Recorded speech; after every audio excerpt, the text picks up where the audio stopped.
Hey guys, this is Shane and welcome to my Curator of the Lost channel. Today, hey, let's talk about the top 5 questions I get asked for people that want to sell books. This is kind of a different slant on, how to sell books on eBay or even Amazon, or how to sell books online. But it's the top 5 questions when I get new, it could be people that are new sellers, or it could be friends, relatives, the people that you invariably run into when they find out that you're a seller, whether that's in person or online.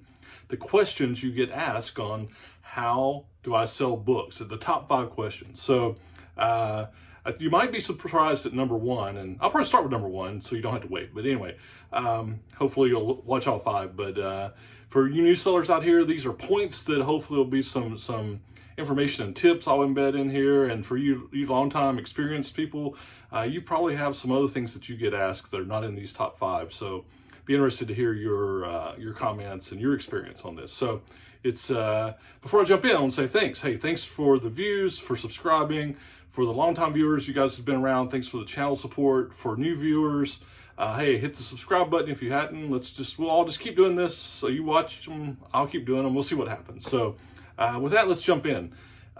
So the number 1 question I get asked, I'm going to just do it that way.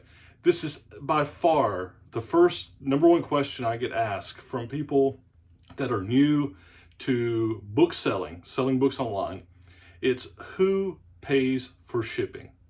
Some form or variation of that. I would not expect really, you might not expect that that's the number 1 question I get, but it is. I get it all the time. Who pays for shipping? All right, so the answer is, and listen, my answers and my perspective on this are going to be heavily weighted toward selling on eBay, because I've been messing around with eBay for over 20 years. And for you guys that have been around for the last few months, you know that I started selling Amazon in May, so I'm doing Fulfilled by Amazon. So what I'm saying is going to apply, I think, to all online selling, but it's probably going to be a little heavier weighted on the eBay side, because that's where I come from, right? So, but who pays for shipping? The short answer is that the buyer pays for shipping. But the thing is they pay for it in one way or another, right? You can offer free shipping on an item, but you're pricing your item in such a way that it's embedded in that price. So whether you charge for shipping extra, like that's what I do most of the time, is I don't do free shipping on eBay. For years, I've just had a flat $4 fee. With postage rates and supplies going up, I'm raising that, especially for heavier books. I'm going to more like $5. It covers most of the postage and the supplies. But I feel like when I ship in boxes and do a real good job, it's value added, and I don't really have a problem. People seem like that doesn't really turn them off, because I think a lot of people are paying that $3.99, $4 on Amazon as well. I think it's reasonable, even though they'd like free shipping. If I offer free shipping, I'm going to bump the price up, right? So whether you quote unquote offer free shipping, or you charge for shipping, or if you're doing Amazon, emergent fulfilled, there's a charge, there's a $3.99, or, if you're doing FBA, it's free, Prime, but that's embedded in their price. You're raising your price to cover that, right? So ultimately the buyer is going to pay for the shipping. It's just how it is portrayed or embedded into the pricing, okay? So that's number 1. I get that all the time. All right, number 2. This is the one that you might think would be the number 1, or I would just casually think it, but it's how do I know which books to buy? How do I know? I go into a thrift store, I go into someplace and there's all these books. How do I know which ones to buy? All right, so there's two big schools of thought, 2 strategies you can do on this. The first is that you get a scanning app. Since I've started selling on Amazon, I do use ScoutIQ. I do a hybrid method, but most of the books I find are based on my knowledge and experience. I will pull them out and then do comps, which we'll talk about in a second as another point, to see if it's a good book. But I don't scan every single book. But there's one school of thought, and there are sellers that are very successful, and they're right. If you scan every book, you're not going to miss one, right? It's just you have to have the time, the discipline, and you have to just you get your little Bluetooth scanner so you can zip through them. And that is one strategy. You can get a scanning app. Now, these scanning apps most of the time are working off Amazon, which can give you prices for selling on Amazon, but it can also give you input to how you might price on eBay, whether you decide whichever platform you're going to sell on. But that is the one strategy to find out. You scan, you set your triggers, and if it says, hey, it's over your profit trigger, you buy it. That's that simple.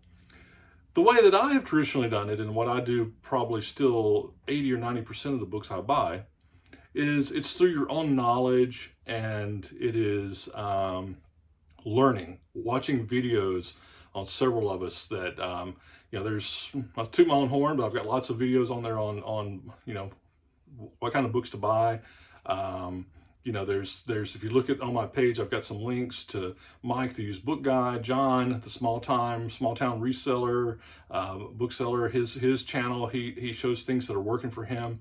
You increase your knowledge. But in general, the strategy is not to remember individual titles. Okay, my advice to you, if you're a new seller, it's there's certain titles that you sell or you see that if you see them, you're like, hey, I've sold that before. I know this is a great title. I can sell that.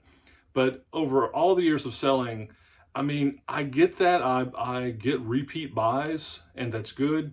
But the majority of books I buy are books I know nothing about. I've never sold before, is what I mean. And so I think it's a losing game to try to learn individual titles. There's key ones that you want to. But what you want to learn are what I'll call it genres, okay?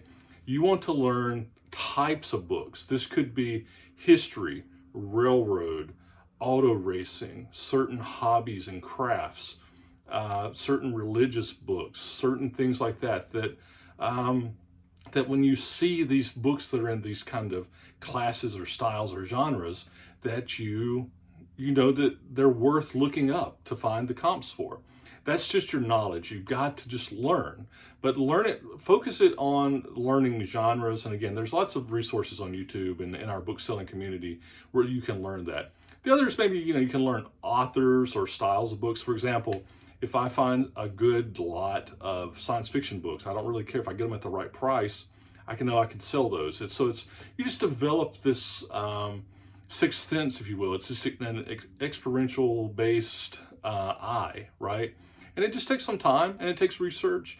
I know when I first started, and I still do it sometimes, I'll just go into books and go into on eBay onto the books and go into different kinds of books and go to sold and hit rank them and just look at what people have sold and understand the styles of books. The other thing I'll say on what types of books to buy if you're a new seller, I concentrate on nonfiction hardback. I'm not saying that you can't make money on fiction or on paperbacks. You can. I buy lots of paperbacks. I buy some fiction. If you've watched my channels, I'm really heavy into nonfiction. But nonfiction hardback books, I believe, have more resale potential, right? So like if you're seeing, you go in and you see all the John Grishams and all the, a lot of the fiction stuff, it's just chaff. It's not going to resell because there's millions of them. There's no resale potential there on eBay or Amazon. You just can't make the profit. So look for hardback nonfiction. And then the final thing on that is weird is good. If you find something kind of weird, esoteric, and you think it's weird and it's kind of cool, my mantra is see cool, buy cool. If you think it's cool, somebody else probably will too. And if it's kind of a weird esoteric subject, I think that it usually can be a good indicator, right? So anyway, there's tips for if you're what books to buy to answer that question. The number 3 thing I get, and this one is kind of a big one, it's how do I price a book? How do I know what price to do when you get ready to list it, when you get ready to sell it on either eBay or Amazon? The key to that really is, without any a priori knowledge, is that you have to do you find comparisons, or what we say in the trade, comps. You'll hear us talk about comps. And what we're trying to find are price comparisons. And you do that and I've got some videos on that different people do, if you're using a scanner, you see, like ScoutIQ shows you price ranges that things are, selling for, with, whether it's new or used. Otherwise, if you're doing it yourself, like say on eBay, what you do is you go into sold items.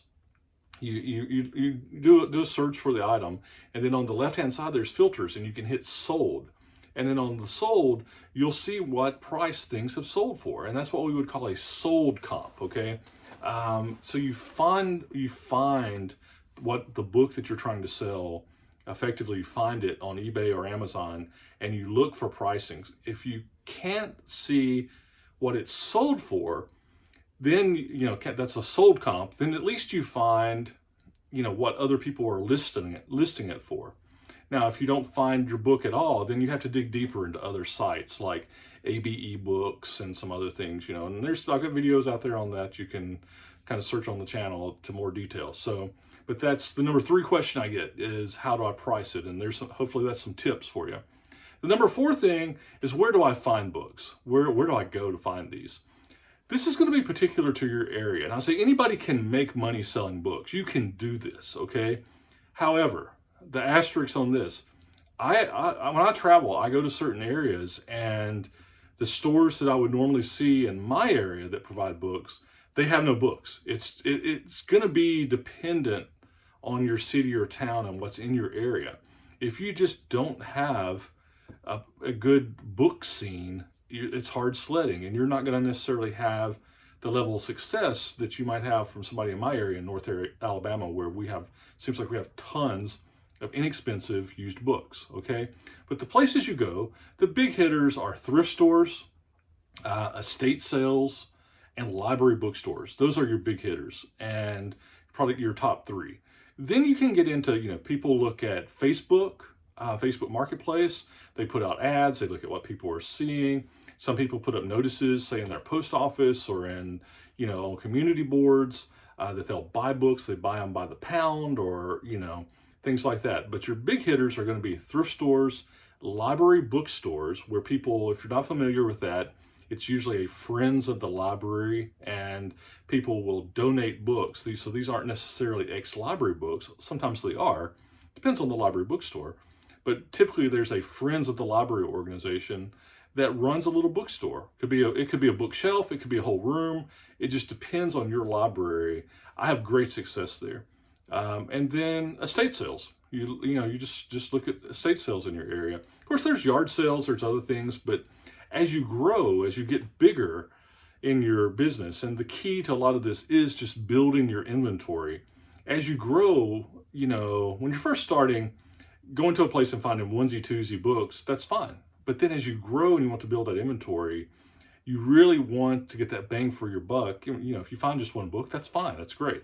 But you really want to go to places that are going to be worth your time for sourcing. But those are your big sourcing elements. So hopefully that helps. Some tips there. All right, the last one, number 5, the 5th thing that I get asked a lot is eBay or Amazon, which is best? And for me, it's not an either or. For me now, and it never was. Even when I was just an eBay seller, it was just because I had never sold on Amazon. If you're new, personally, I would, just for ease, I would say dip your toe into the eBay market, and to learn how to source, to learn how to price, to figure things out. I think Amazon's a little more complicated. But Amazon, depending on if you want to do merchant fulfilled or fulfilled by Amazon, there's some differences there. On that side, for me, I am doing fulfilled by Amazon, and I love just sending them in, even though you pay for it. It's letting Amazon handle all of it when it sells is a great feeling. I love it. Amazon fees are a little higher, but you price higher, so profit potential. And what I've noticed is on Amazon, man, you can't beat the amount of traffic that gets on Amazon. I mean, how many books, how fast books can sell there. So but collectible books, I like to sell those on eBay. So for me, it's not a either or a versus. For me, it's which one can get me the most profit for the book at hand, right? If I can noticeably get more profit on eBay, I'm going to sell it on eBay. If I get more profit on Amazon, it's going to Amazon. It's both are tools in my toolbox. I don't care. It's not a versus. There's things I like better on both sides, and but I would say in my experience, and maybe it's just because I'm this 55-year-old guy that had 20 years of experience on eBay. I found Amazon to be a lot tougher to get into. You don't have any preconceived notions. You might get into it and be like, man, this is awesome, easy, whatever. But I would just, if I was a new seller, I think eBay's easier to get into, but it's not an either or. Both are great. Both have their pros and cons, and hey, whichever one can earn you the most, do it. That's what it's all about. So anyway, that's the top 5. A recap. Who pays for shipping? Talked about that. Ultimately, the buyer does. How do I know how to price things? Hey, you got to get comps. You got to look at sold comps or list comps. Get some past, some past data to know where to put it, unless you just have some a priori knowledge. That was number 3. Which books to buy? Concentrate on genres that concentrate on nonfiction hardbacks and genres, or get you a scanner and just scan away, whichever fits your personality and your skill set the best. Where do I find books? The big 3 again: estate sales, thrift stores, library bookstores. You can do flea markets, antique malls. To get creative, depending on what's in your area, is the bottom line. And on that subject too, don't just hitch your wagon to one thing. You'll do good, and something will happen. It's the ebb and flow, so you want to always have multiple sources, okay? Then the 5th one is eBay or Amazon. I say, why not have your cake and eat it too? Do both. That's what it feels like to me. So anyway, hopefully that helps. If you're new, I know that I can unpack every one of those for an individual video, and I think I have. But there's a lot of information there. Hopefully it gets the wheels turning, and I'm sure there's other people have different perspectives on what the top 5 would be. But anyway, that's it. Hey, subscribe. Thanks for the view. And remember, see cool, buy cool, build that inventory. Don't be scared. Jump in. Just do it. It'll all work out. And I appreciate the channel support, and we'll see you guys soon. Bye.